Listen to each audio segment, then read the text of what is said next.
everyone, it's Shel C from PaperOcotilloStudio, and today I'm giving you the speed through of the project that I made on the Art Joy of Sharing Livestream channel on Thursday, August 9th. And the show is about using metal in your art, and I made a 6x6 wood panel canvas with completely covered with metal.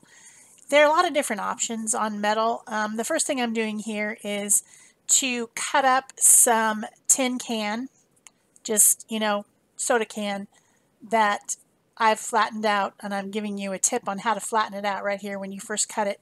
You cut the top off, cut the bottom off, split it, and then if you roll it in a magazine in the opposite direction, it helps to flatten it out.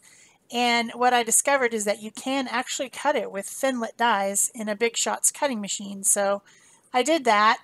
I'd also this morning made this 3D metal star, and I will make a video about that because people seem really interested in the metal stars made out of aluminum cans.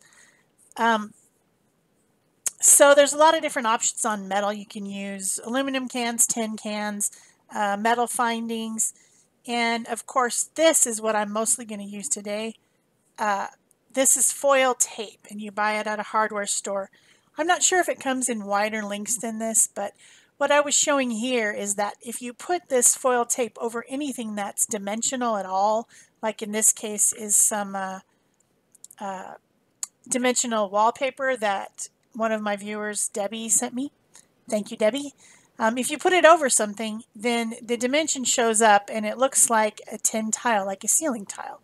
So the next thing that I was experimenting with is to use embossing paste through a stencil, and I did this morning before the show.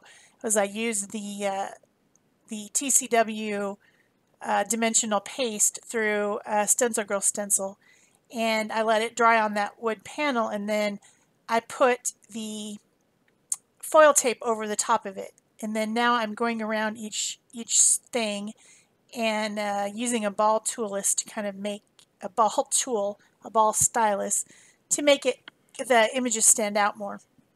So a little tip that I had was if you want to make your metal piece, your metal foil more interesting, putting it in stripes across it is just boring. So I cut my metal tape into different pieces, and then I applied it as if I was patching metal. So it looks like it has a lot of different metal patches, and then to even encourage that look more, I used a metal hole punch and just kind of tapped lightly in the corners of my metal pieces to give a little bit of indentation with a hammer. That's something that you can punch a hole in the middle of a piece of paper with, back in the days when we were using eyelets to put everything together on cards and stuff. So then the next step that I'm doing here is to antique this with some black paint. I just put black paint all over it, and then I let it dry a little bit, and then I removed some of the paint so that the black is down in the crevices of the texture.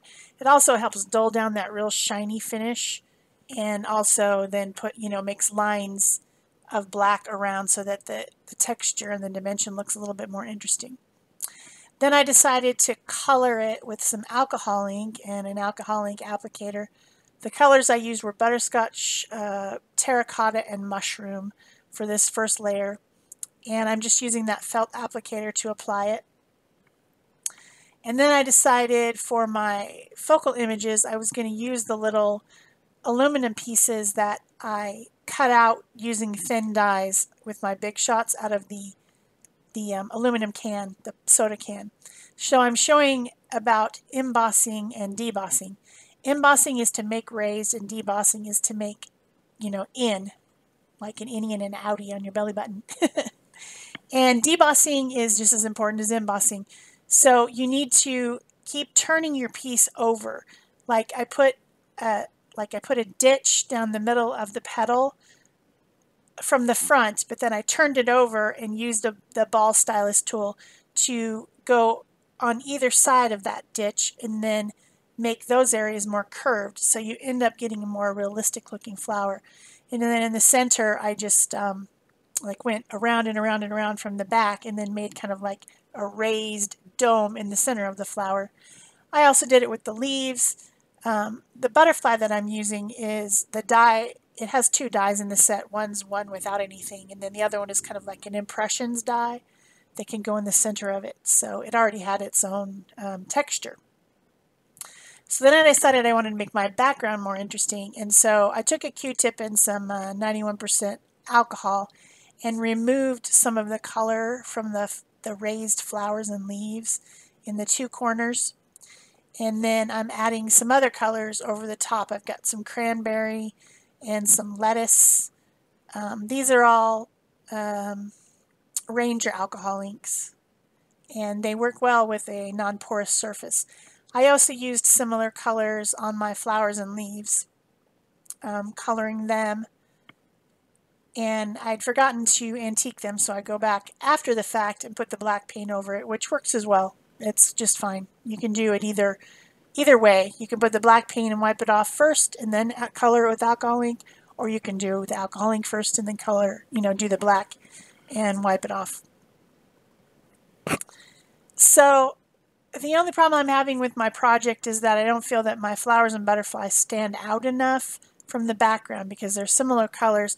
I didn't want to do crazy, contrasting colors. I could have made the flowers blue and they would have contrasted with the orangey background, but that wasn't the look I was going for. I wanted it to all be cohesive.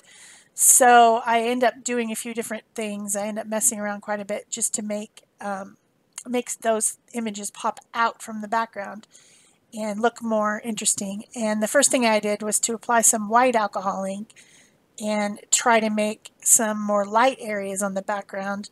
Didn't like that. Ended up removing some of the background and letting some of the metal show through.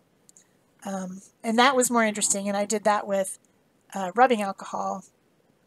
And then the very last thing I did was, after I had glued these on, I went over it with some Inca Gold metallic on the edges of the flowers and the butterfly, and then I just used a brush and put some watered down black paint behind the flowers. And I don't think either of those steps got on the video because that was after the camera had already turned off on the live show.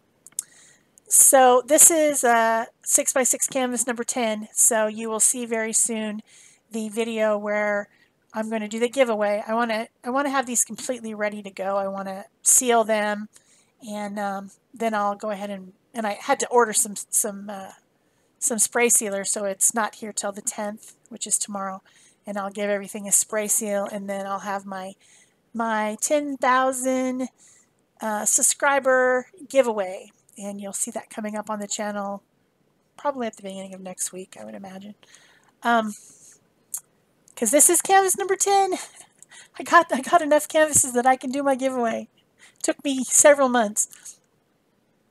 So I used E6000 glue to glue down my elements because I didn't think anything else would really stick it.